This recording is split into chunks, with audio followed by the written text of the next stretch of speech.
Hey guys, আজ আমরা ঈদের শপিং করব। ঈদের শপিং মূলত আমরা অনলাইন থেকে আমাদের মেইন পার্টটা কমপ্লিট করে ফেলি। এখন বাদবাকি যা আছে সমস্তটা করব। সকাল সকাল বেরিয়ে পড়েছি হাজব্যান্ড ওয়াইফ, আমরা রেডি হয়ে আসো তোমাদেরকে সাথে নিয়ে সমস্তটা কমপ্লিট করি। আমাদের এবার রাজশাহী আসার মেইন কারণ শুধুমাত্র শপিং না, আমাদের ল্যাপটপের একটু প্রবলেম হয়েছে, সেটা ঠিক করানো যা রাজশাহীতে হলো না। এই জন্য প্রথমেই আমরা কুরিয়ার সার্ভিসে গিয়ে সেটাকে ঢাকাতে পাঠিয়ে দিলাম, ভালো হয়ে ফিরে আসুক। এরপর রোড সাইডে এই দোকানটা কী যে সুন্দর, এখান থেকে টুকটাক কিছুই শপিং করেছি। আর দেন এই সুন্দর সুন্দর টব আর গাছগুলো দেখতে দেখতে চলে আসলাম। আসলে দূর থেকে গাছ নিয়ে আসা অনেক মুশকিল, তাছাড়া হয়তো দু একটা নিয়েই ফেলতাম। এইবার ঢুকে পড়েছি থ্রি পিসের এই দোকানে। আমার স্টুডেন্টস লাইফে আমি এইরকম পুরো রাজশাহী ঘুরে ঘুরে আমার জন্য আর আমার ফ্যামিলির জন্য শপিং করতাম। এবার মূলত সেই দোকানগুলোই আমাদের ছিল টার্গেট, মানে পুরনো স্মৃতিটা একটুখানি তাজা করা। এই যে এই ওড়না হাউস, এখান থেকে কত যে ওড়না আর হিজাব আমি কিনেছি, আর সেই দামাদামি করে কিনতাম। যাই হোক, এরপর যাচ্ছি নেক্সট গন্তব্যে, রাজশাহীর এই পুরানো ওভারব্রিজটা পার হয়ে আরডিএ মার্কেটে। স্টুডেন্ট লাইফে যারা একটু বাজেট ফ্রেন্ডলিভাবে শপিং করতে পছন্দ করে তাদের জন্য কিন্তু আরডিএ মার্কেট, সাহেব বাজার এগুলোই বেস্ট। আর এই রাস্তাটা কী যে সুন্দর, আই গেস সন্ধ্যাবেলা যখন এগুলো জ্বলবে যেতে অনেক বেশি ভালো লাগবে। আমার তো বোরখা কেনা কমপ্লিট হয়েই গিয়েছে অনলাইন থেকে, সেটার সাথে ম্যাচিং করে একটা ব্যাগ কেনা দরকার।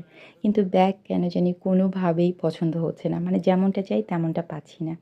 এরপর চুড়ি ফিতা কসমেটিক্সের এই দোকানগুলো দিয়ে যাওয়ার সময় আমাদের কসমেটিক্সগুলোও কিনে নিয়েছি আমরা। আমরা না যখনই রাজশাহী আসি সিজদার জন্য দু একটা খেলনা কিনি। আমাদের প্রায় 3-4 মাস পর পর একবার করে আসা হয়, আর তখন ওকে একটা করে খেলনা দিই আমরা।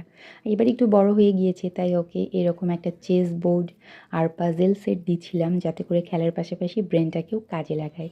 আইডিএ মার্কেটে আমাদের কাজ কমপ্লিট। এবার আমাদের ডেস্টিনি হলো রাজশাহী নিউ মার্কেট। আমরা না আমাদের শপিংগুলোকে এমনভাবে ভাগ ভাগ করে নিয়েছি যাতে আমাদের পরিচিত সমস্ত শপিং সেন্টারই একটু একটু করে শপিং করতে পারি।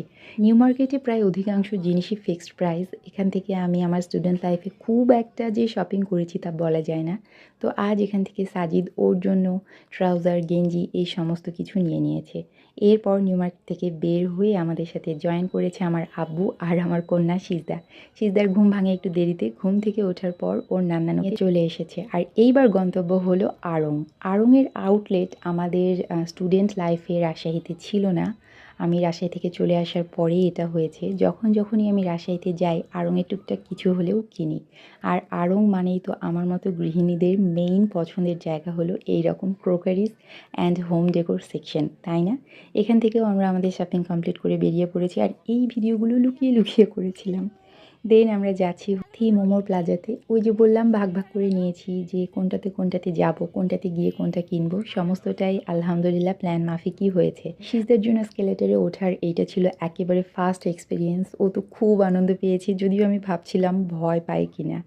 এরপর এখানে এসেও ব্যাগের সন্ধান করছিলাম, আর আমি আমার পছন্দের ঠিক যেমন ব্যাগ চাচ্ছিলাম সেটা তো পেয়ে গেলাম।